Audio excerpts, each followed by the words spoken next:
మేం రీనో పట్టణానికి వెళుతున్నాం వస్తారా అడిగాడు పరమేశ్వరరావు. అక్కడ ఏముంది, ఎంత దూరం? అదీ కాక అనవసరపు ఇబ్బంది అన్నాడు రామారావు. లాస్ వేగస్ లాగే ఇది ఒక గ్యాంబ్లింగ్ పట్టణం.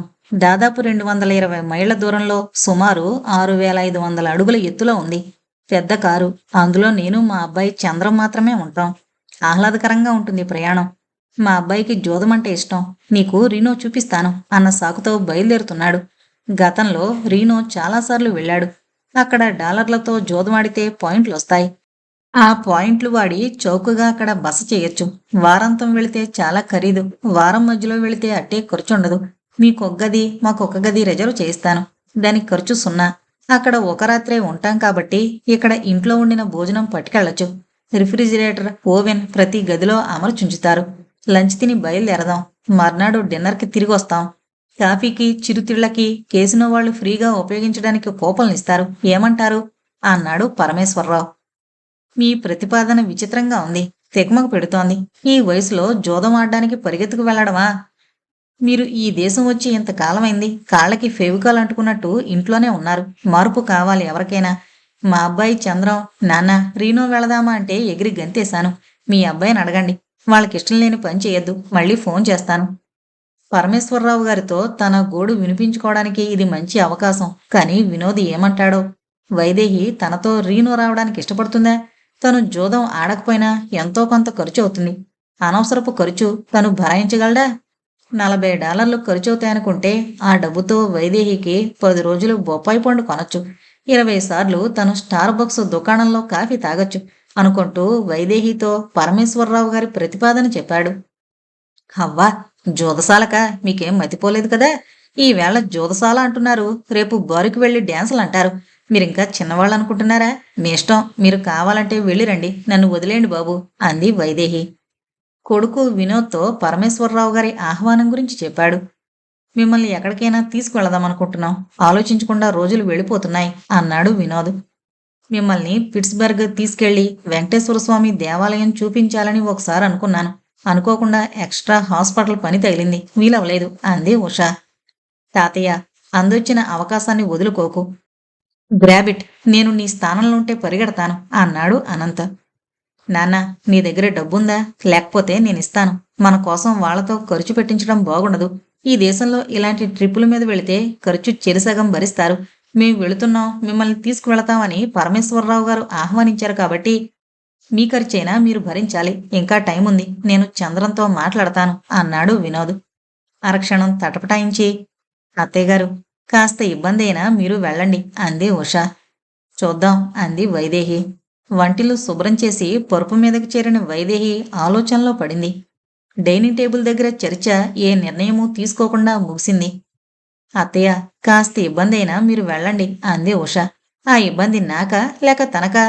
తను 24 గంటలు వంటగదిలో పనికి పూనుకోకపోతే ఉషకి పని తప్పదు. ఉష వంటకి బద్దకిస్తే పిజ్జా తెప్పించుకుంటారేమో. లేకపోతే బయటికి వెళ్లి తిని రావచ్చు. ఇండియన్ దాబా నుంచి కూరలు తెచ్చుకుని గడిపేయొచ్చు. పళ్ళు తినో ఇంకేదో చేసి రోజులు నెట్టేయొచ్చు. పైగా ఇబ్బంది ఏమీ కాదు. సజావుగా పరిగెడుతున్న రైలు సిగ్నల్ పడక 1 నిమిషం అనుకోకుండా ఆగినట్టు రోజుగతిలో రవ్వంత తేడా ఉండొచ్చు. అందుచేత ఉషవాడిన ఇబ్బందైనా మీరు వెళ్ళండి అన్నది నాకే వర్తిస్తుంది. తన ఆరోగ్య దృష్ట్యా హెచ్చరించింది. అపథ్యం చేసి తను జబ్బు పడితే డాక్టర్ దగ్గరికి పోవాల్సి వస్తుందని దూరపు ఆలోచన. ఏమో, తనకి రీనో వెళ్ళడానికి నిజానికి ఆసక్తి లేదు. కాని ఇంట్లో పన్నుంచి 2 రోజులు విముక్తి అనుకుంది. ఏమండి, రీనో వెళితే ఏమైనా ప్రత్యేక దుస్తులు వేసుకోవాలా అని అడిగింది వైదేహి. సమాధానం రాకపోవడంతో భర్త వైపు చూసి కళ్ళు మూసుకుంది. లీలగా రామారావు గురక వినిపించింది. ఏంటో ఈ మగాళ్ళు, వీళ్ళకి ఇట్టే నిద్ర వచ్చేస్తుంది అనుకుంది. వైదేహితో చర్చకు దిగడానికి ఇష్టం లేక నిద్రపోతున్నట్టు నటిస్తున్న రామారావు జవాబు ఇద్దామనుకునేలోగా ఏంటో ఈ మగాళ్ళు పదం నచ్చక స్పందించలేదు. ప్రత్యేక దుస్తులు వేసుకోవాలా అన్నదానికి సమాధానం ముందు రీనో వెళుతున్నామా లేదా అన్నది నిశ్చయం అవ్వాలి. వైదేహి రాకుండా తను రీనో వెళ్ళడు. ఆమెను వదిలి తను రీనో ఎలా వెళ్ళగలడు? 36 ఏళ్ల క్రితం వైదేహి తన జీవితంలో ప్రవేశించింది. పెళ్లి చూపులకి 2 జడలు వేసుకోవడమేమిటి? ఒత్తుగా ఉన్న నీ జుత్తు మీద ఇంకా ఒత్తుగా పూలు పెడతానే అన్న తల్లి మాటలు వినకుండా తన వ్యక్తిత్వాన్ని ప్రదర్శించిన వైదేహి లేకుండా తను రీనో వెళ్ళగలడా? మొల్లు వస్తాదులు శరీరం మీద నూనె రాసుకుంటే మెరిసినట్లు 19 ఏళ్ల వయసు యవ్వనంలో మెరిసింది ఆనాడు. ఆ సంగతే తర్వాత చెబితే, ఛ! అంత లావుగా ఉన్నానా? వస్తాదులు మీకు జ్ఞాపకానికొచ్చారా? అయ్యో రామా! అంటూ కొంటెగా బుగ్గ మీద చూపుడు వేలుతో పొడిచింది. నువ్వు నచ్చావని చెప్పడానికి నువ్వు వేసుకున్న చిన్న బుటాలున్న జోకాలు, ఆల్చిప్పల్లాంటి చెవి మీద మెరవడం ఒక కారణం అని అందామనుకున్నా తను నిగ్రహించుకున్నాడు. కంటి రెప్పల మీద అతి పల్చగా పెట్టిన నలుపు రంగు నీ కళ్ళ వైశాల్యాన్ని పెంచినట్లనిపించిందని, చాలామంది అంత అందంగా పెట్టుకోరని ఉదహరిద్దామనిపించినా ఎంతమందిని చూశారు అని కన్నెర చేస్తుందేమోనని ఆపుకున్నాడు. ఆమెతో ఒంటరిగా 5 నిమిషాలు మాట్లాడాలి అని తనంటే అందరూ విచిత్రంగా చూస్తుంటే ఆశ్చర్యం, ఆనందం మేళాయించి ప్రశ్నార్థకంగా కనిపించిన మొహం నచ్చిందని, అది తన నిర్ణయాన్ని బలోపేతం చేసిందని చెబుదామనిపించినా మీవన్నీ రౌడీ వేషాలు అంటుందేమోనని భయపడ్డాడు తను. ఇన్నేళ్లలో కీచులాట్లున్నా అవి ఎప్పుడూ వ్యక్తిగతమైనవి కాలేదు. నేను నిన్ను ప్రేమిస్తున్నాను లాంటి సినిమా డైలాగులు వల్లించకుండా నడిచింది జీవితం. వైదేహితో ఏకీభవించకుండా తను చేసిన పనులు చాలా తక్కువ. ఇప్పుడు ఆమెకిష్టం లేనివి తనేమీ చేయదలుచుకోలేదు. వైదేహి రీను చూడ్డానికి వెళదామంటే తను బయలుదేరతాడు, లేకపోతే లేదు అనుకొని దుప్పటిని సమానంగా ఇద్దరి మీద కప్పుకొని నిద్రలో కొరిగాడు రామారావు. వాళ్ళు రెస్టారెంట్లో తింటే తింటారు, మనం అలా కాదు. అందుచేత మనకు అవసరమయ్యే తిండి మందులు ఒక సంచిలో పెట్టుంచు. కారులో కావలసినంత జాగా ఉందన్నారు పరమేశ్వరరావు గారు అన్నాడు రామారావు వైదేహితో. మన ఇంటి నుంచి రీనో వెళ్ళేటప్పుడు దారిలో చంద్ర ఇల్లుంది. అందుచేత నేను మిమ్మల్ని వాళ్ళ ఇంటి వరకు తీసుకువెళతాను. మీరు తిరిగొచ్చాక నేనొచ్చి పికప్ చేస్తాను అన్నాడు వినోద్. ఆ విషయం పరమేశ్వరరావు గారికి చెబితే సరే అన్నాడు. వినోద్ ఆఫీసు పని మీద ఊరెళ్లడంతో పరమేశ్వరరావు ఇంటి దగ్గర అత్తామామల్ని దింపే పని ఉష మీద పడింది. మందులు జాగ్రత్త, రేపు రాత్రి విను వచ్చి మిమ్మల్ని తీసుకొస్తాడు అంటూ ఉష వెళ్ళిపోతుంటే అసంకల్పితంగా జేబు తడుముకున్నాడు రామారావు. మా కోడలికి దీర్ఘకాలం కారు ప్రయాణం పడదు, అందుచేత కారంతా మా నలుగురిదే అని నవ్వుతూ సీటు బెల్ట్ సవరించుకున్నాడు పరమేశ్వరరావు. కాలిఫోర్నియా రాష్ట్రంలో వెనక సీట్లో కూర్చున్న ప్రయాణికులు కూడా సీటు బెల్ట్ వేసుకోవాలి. ఏకబిగిన ప్రయాణం చేస్తే 3:30 గంటల్లో రీనో చేరతాం అన్నాడు చంద్రం కారుని రోడ్డు మీదకి మళ్లిస్తూ. నీ ఇష్టం, కానీ మధ్యలో ఒక చిన్న బ్రేక్ ఇస్తే నీకు కాస్త విరామం, మాకు బాత్రూం విరామం అన్నాడు రామారావు. ష్యూర్ అంటూ వేగం పెంచాడు చంద్రం. ఇంటి నుంచి అరగంట ప్రయాణం చేసేసరికి చల్లని ఎయిర్ కండిషన్డ్ టొయాటో క్రేమీ కారులో నెలకొన్న చల్లదనం వైదేహిని నిద్రలోకి తోసింది. కాలిఫోర్నియా రాష్ట్రం రాజధాని సెక్రమెంటో దరిదాపుల్లో రోడ్డుకి ఇరువైపులా 100 ఎకరాల్లో ఉన్న పిస్తా, బాదం పప్పు, రాస్బెర్రీ, బ్లూబెర్రీ చెట్లని, 100 ఆవులున్న ఫార్ముని వైదేహికి చూపిద్దామనున్న గురక పెడుతున్న ఆమెను లేపడం ఎందుకని ఊరుకున్నాడు రామారావు. నిర్మానుష్యంగా 100 ఎకరాల్లో ఉన్న యాపిల్, యాప్రికాట్, ద్రాక్ష చెట్లని చూస్తూ ఎవరు కాపు కాస్తారీ చెట్లకు అని అడిగాడు రామారావు. దొంగలు కోసుకు వెళతారన్న భయం లేదు. నీళ్లు ఎంత చిలకరించాలో ముందే నిర్ణయించిన యంత్రాలు నీటిని చిమ్ముతాయి. అక్కడక్కడ పొలాల్లో పనిచేసే మనుషులు కనిపిస్తారు. వాళ్ళు మెక్సికో నుంచి, ఇతర లాటిన్ అమెరికన్ దేశాల నుంచి వచ్చిన వాళ్ళు. చౌకగా పనిచేస్తారు. ప్రభుత్వం అలా పనిచేయడానికి అనుమతి పత్రం ఇస్తుంది. ఇక్కడ పుట్టి పెరిగిన చాలామంది అమెరికన్లు ఈ పనులు చేయడానికి ఉత్సాహం చూపించరు. పంట పక్వానికొచ్చాక యజమానొచ్చి సరుకుని లారీల్లో తరలిస్తాడు, తీసుకువెళ్లి అమ్ముకుంటాడు అన్నాడు చంద్రం. సెక్రమెంటో పట్టణానికి దగ్గరగా వచ్చేటప్పటికి రోడ్డు మీద కార్ల సంఖ్య పెరిగింది. కార్లు నిర్ణీతమైన లైన్లలో ప్రయాణం చేస్తుంటే తొణకకుండా గంటకు 70 మైళ్ల వేగంతో కారు నడుపుతూ తండ్రికి ఏదో చెబుతూ 2 గంటలు గడిచాక ఒక గ్యాస్ స్టేషన్లో కారు నాపి ఆవలించాడు చంద్రం. వైదేహి ఉలిక్కిపడి లేచి భర్త వైపు ప్రశ్నార్థకంగా చూసింది. సగం దూరం వచ్చాం, కాళ్ళు చాపుకోవడానికి కారాపాడు చంద్రం. కావాలంటే ఇక్కడున్న రెస్ట్ రూమ్కి వెళ్ళిరా, ఇంకా 1:30 ప్రయాణం ఉంది అన్నాడు రామారావు. కారులో $20కి పెట్రోల్ పోయించి కారు స్టార్ట్ చేస్తూ, మీరు గమనించే ఉంటారు, ఈ గ్యాస్ స్టేషన్ని నడుపుతోంది గుజరాత్ నుంచి వచ్చిన ఆ భార్యాభర్తలే. మొదట ఇలాంటి చిన్న గ్యాస్ స్టేషన్లు మారుమూలల్లో ఉన్నవి చౌకగా కొనుక్కొని నడపడం మొదలు పెడతారు. కాస్త డబ్బు కూడబెట్టాక మంచి ప్రదేశాలకి మారిపోతారు. వ్యాపారంలో గుజరాతీలు చాలా ముందంజలో ఉన్నారు. ఈ దేశంలో యూదుల చేతిలో ఉన్న వెండి, బంగారం, వజ్రాల వ్యాపారం గుజరాతీల చేతిలోకొచ్చింది అంటూ హైవే మీదకి కారును మళ్లించాడు చంద్ర. మధ్యాహ్నం 3 గంటలయింది. బయట ఎండ తీవ్రంగా ఉంది. క్రమేణా ఎత్తు పెరుగుతోందని బోర్డులు కనిపిస్తున్నాయి. పట్నవాసపు వాతావరణం మారి ఒంటరి ఇళ్ళు, ఇంటింటికి మధ్య దూరంతో పాటు పాండరోస సరుగుడు చెట్ల సాంద్రత పెరుగుతోంది. కొండ ఏటవాలులో ఇళ్ళు దూరంగా కనిపించాక రోడ్డు 2 పాయలుగా చిలింది. రీనో దారి పట్టాడు చంద్రం. లేక్ టావో ఇక్కడికి ఎంత దూరం అని అడిగాడు రామారావు. మరో 2 గంటలు పడుతుంది. ఇక్కడ దూరాలు గంటలో నిమిషాల్లో చెబుతారు. ఆ కొండ మీద తెల్లగా ఉందేంటి అని వైదేహి ప్రశ్నిస్తే, అది మంచే. సూర్యుడు ప్రకాశిస్తున్న ఉష్ణోగ్రతలు తక్కువగా ఉండడంతో దాదాపు సంవత్సరం పొడవునా మంచు కొండల మీద తిష్టవేసి ఉంటుంది. చలికాలంలో రోడ్డు మీద మంచు పేరుకుపోయే సందర్భాల్లో కార్ల టైర్లకి చైన్స్ కట్టి నడుపుతారు.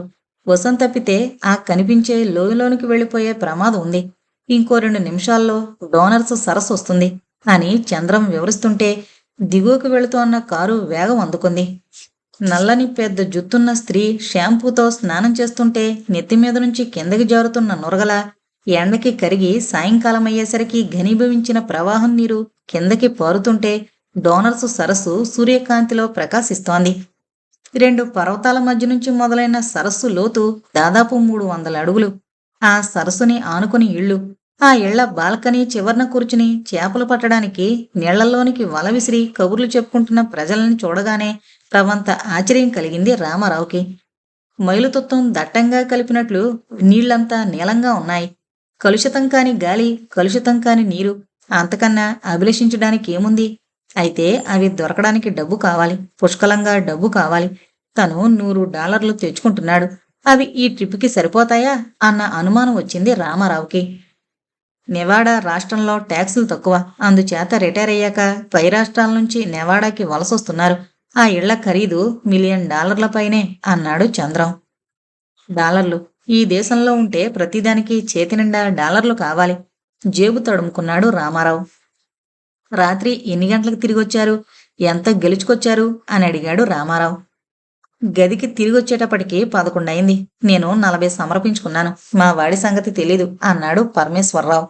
క్యాసినోలో ఉన్న దుకాణాల్లో పదార్థాలు కొనుక్కోవడానికి మన దగ్గర కూపన్లున్నాయి. అవి వాడుకుంటే మనకి బ్రేక్ఫాస్ట్, కొంత మట్టుకు లంచ్ పదార్థాలు వస్తాయి. అయితే ఒక చిన్న ఇబ్బంది ఉంది. చాలా పదార్థాల్లో చక్కెర ఉంటుంది. అయితే ఆంటీకి పంచదార లేని కాఫీ కూడా దొరుకుతుంది అన్నాడు చంద్రం. నిన్న మనం తినగా మిగిలిన పదార్థాల్ని రిఫ్రిజిరేటర్లో ఉంచాం. వైదేహి వాటిని ఉపయోగిస్తుంది అన్నాడు రామారావు. ఇప్పుడు 8 అవుతోంది.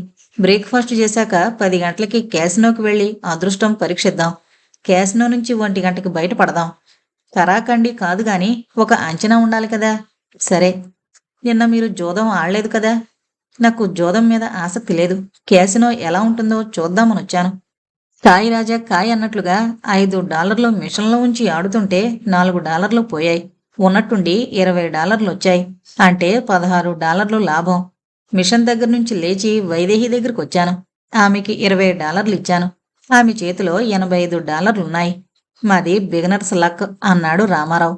అరగంట తర్వాత భర్త తెచ్చిన కాఫీ గ్లాస్ అందుకుని ఒక గుక్క తాగి, కాఫీ బాగుంది అంది వైదేహి. రాత్రి బాగా నిద్రపట్టిందా? నేను ఎంతసేపు అటు ఇటు దొర్లాను. ఆ పరుపులంత మెత్తగా ఉన్నాయేంటి? ఈ గదికి బోడుగా ఎంతో. వాళ్ళకివ్వడానికి డబ్బు తెచ్చారా అని అడిగింది వైదేహి ఖాళీ గ్లాసుని టేబుల్ మీద ఉంచుతూ. ఏవో కోపంలో వాడడం వలన ఇది చాలా చౌకగా వచ్చింది. నీ $85 నా దగ్గరున్న డాలర్లు కలిపి ఇచ్చేద్దాం అన్నాడు రామారావు. గాడిద గుడ్డు, కంకర పీసేం కాదు. జోదంలో గెలుచుకుంది నేనివ్వను. అదిగాక ఈ వేళ ఉదయం ఆటకి డాలర్లు అవసరం లేదు అంది వైదేహి. రామారావు ఒకసారిగా కంగు తిన్నాడు. భారతం జ్ఞాపకానికొచ్చింది. జోద వ్యసనం వల్లనే కదా అంత అనర్థం జరిగింది. మన డబ్బు పోతే ఏడుస్తాం, కానీ తాత్కాలికంగా వచ్చిన డబ్బు పోతే అంతకు 10 ఏడుస్తాం అన్నారు వెనకటికెవరో. సరే, నీ ఇష్టం అన్నాడు తేరుకొని. దాని మాటకేం గాని అదేంటండి, కాఫీ కానీ ఇంకేమైనా కావాలంటూ క్యాసినోలో ఆడవాళ్లు గుడ్డ పిలుకలు వేసుకుని తిరగడమేమిటి? చండాలంగా ఉంది అంది వైదేహి. రామారావు మాట్లాడలేదు. ఇలా వాళ్ళని చూసి ఎవరైనా వికారంగా ప్రవర్తిస్తే, అలా అనుకుని ప్రవర్తిస్తే క్యాసినో పోలీసులు పట్టుకుంటారు. జైలు శిక్ష ఖాయం. ఇది ఇండియా కాదు. ఇక్కడ పోలీసుల ధోరణి వేరు అన్నాడు రామారావు.